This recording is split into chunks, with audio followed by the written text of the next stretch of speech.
शब बारात की रात अल्लाह रब्बुल इज्जत आसमान दुनिया पर आकर ऐलान करता है, ऐ मेरे बंदो मुझसे मांगो मैं तुम्हें अता करूंगा। गुनाहों से माफी मांगोगे तुम्हें बख्शिश मिलेगी,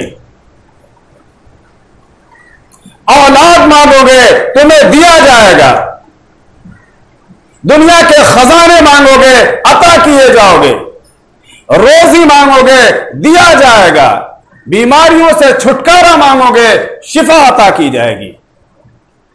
तेरे करम से ऐ करीम कौन सी शय मिली नहीं, झोली ही मेरी तंग है तेरे यहां कमी नहीं।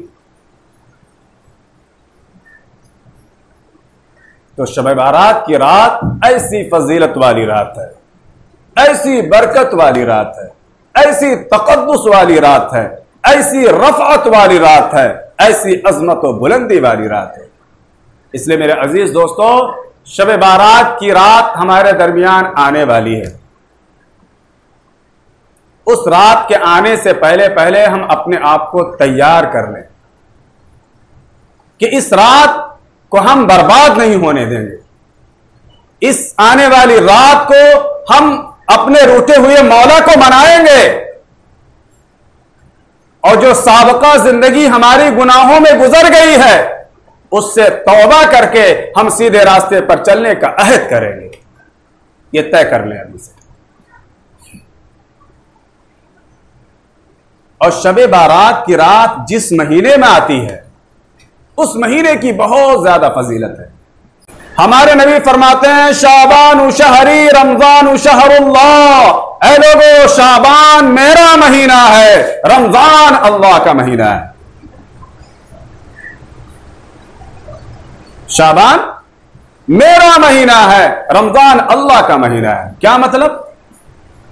रमजान के महीने में रोजा रखना यह अल्लाह का हुक्म है क्योंकि यह अल्लाह का महीना है, और शाबान के महीने में रोजा रखना यह नबी अलैहिस्सलातु वस्सलाम की सुन्नत है क्योंकि यह हमारे नबी का महीना है।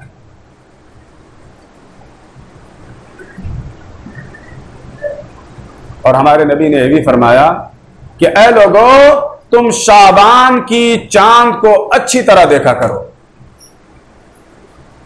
तुम शाबान की चांद को अच्छी तरह देखा करो ताकि रमजान के रोजों में फतूर ना पैदा हो, रमजान के रोजों में कुछ गड़बड़ी ना आने पाए। इसलिए तुम शाबान की चांद को अच्छी तरह देखा करो।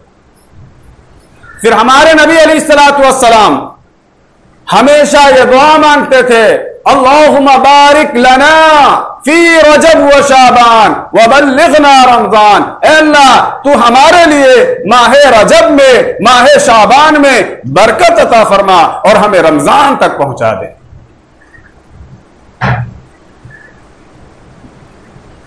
यानी हमारी उम्रों में इतनी बरकत दे, इतनी बरकत दे, इतनी बरकत दे कि हम रजब का महीना इबादत में गुजारें, शाबान का महीना इबादत में गुजारते हुए रमजान तक पहुंच जाएं और रमजान के फयूज से, बरकत से मालामाल हो सके। ऐसी बरकत दे माह रजब में और माह शाबान में ताकि हम खूब खूब इबादत कर सके। अब रमजान के बाद सबसे ज्यादा फजीलत वाला महीना जो कहा गया उस शाबान को कहा गया, शब बारात वाले महीने को कहा गया।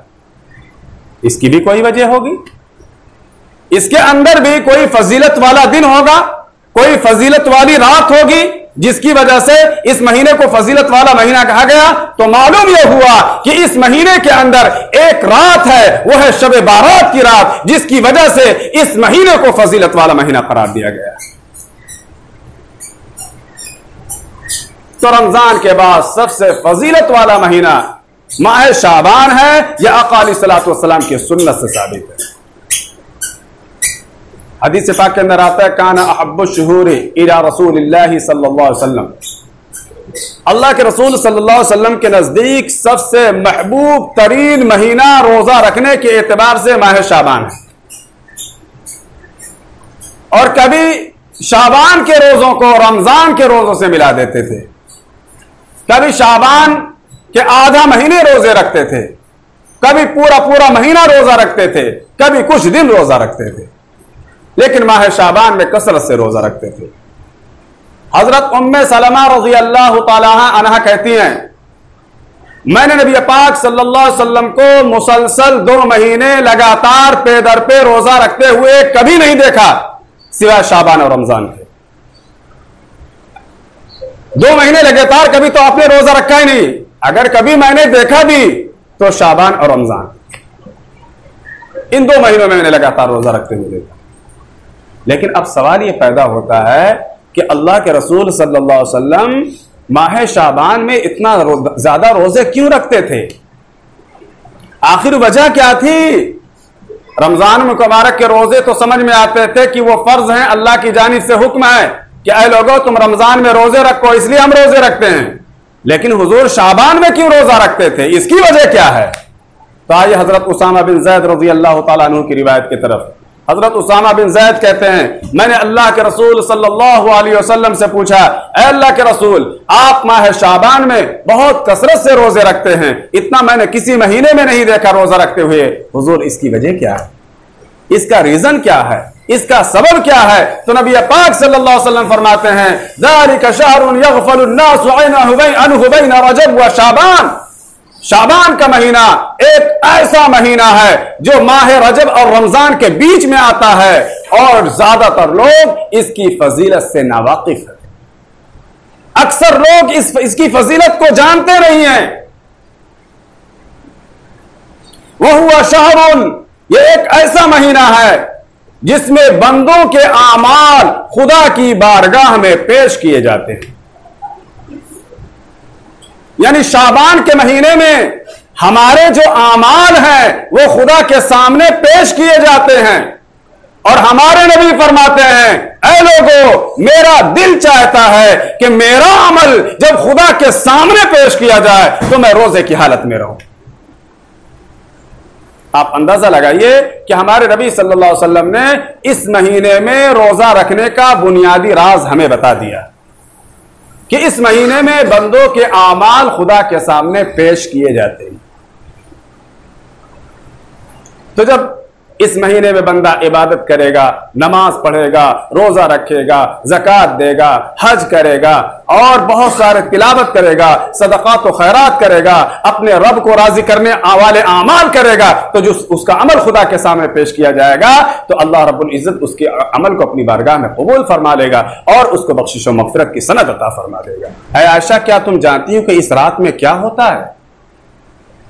बीबी आयशा अर्ज करते हैं, अल्लाह के रसूल आप ही इरशाद फरमा दें, हमें तो कुछ भी खबर नहीं है कि इस रात क्या होता है, आप ही बता दें कि शब बारात की रात क्या होता है।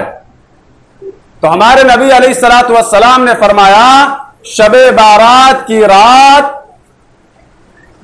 इस साल पैदा होने वाले सारे बच्चों का नाम लिख लिया जाता है कि इस शब बारात से लेकर उस शब बारात तक जितने भी बच्चे दुनिया में आने वाले हैं उन सब के नाम लिखकर फरिश्तों के हवाले किया जाता है। एक काम। दूसरा है कि शबे बारात की रात पूरे साल मरने वालों का नाम लिखकर उनकी लिस्ट तैयार करके मलकुल मौत के हवाले कर दी जाती है। इस शबे बारात से लेकर आने वाले शबे बारात तक जितने लोग मरने वाले हैं, जितने लोग इस दुनिया को छोड़कर जाने वाले हैं, उन सारे लोगों के नाम की लिस्ट तैयार होती है और वो फरिश्तों यानी मलकुल मौत के हवाले कर दी जाती है। उसी लिस्ट के हिसाब से, तारीख के हिसाब से लोगों की रूहें कब्ज की जाती है। और आपने फरमाया, ऐ आयशा, इस रात बंदों के आमाल खुदा के सामने पेश किए जाते हैं और इसी रात में हमारी रोजियां उतारी जाती हैं। आप अंदाजा लगाइए, जिस रात पैदा होने वालों की लिस्ट बनती हो, जिस रात मरने वालों की लिस्ट बनती हो, जिस रात हमारे आमाल खुदा के सामने पेश किए जाते हो, जिस रात हमारी रोजियां उतारी जाती हो, उस रात को गफलत में गुजार देना, घूमने फिरने में गुजार देना, सोने में गुजार देना, गफलत में गुजार देना, कोताही में गुजार देना, यह हमारी सबसे बड़ी नादानी है, यह हमारी सबसे बड़ी बेवकूफी है। इसलिए मेरे अजीज दोस्तों, वो रात आने से पहले पहले हम अपने आप को पूरी तरह तैयार कर लें कि इंशाअल्लाह इस रात को हम इबादत में गुजारेंगे। जिन लोगों के हुकूक हमसे वाबस्ता हैं उनसे हम माफी तलाफी करा लेंगे या उनके हक उन तक दे देंगे, क्योंकि सारे लोगों की माफी हो जाती है मगर 6 लोगों की माफी नहीं होती।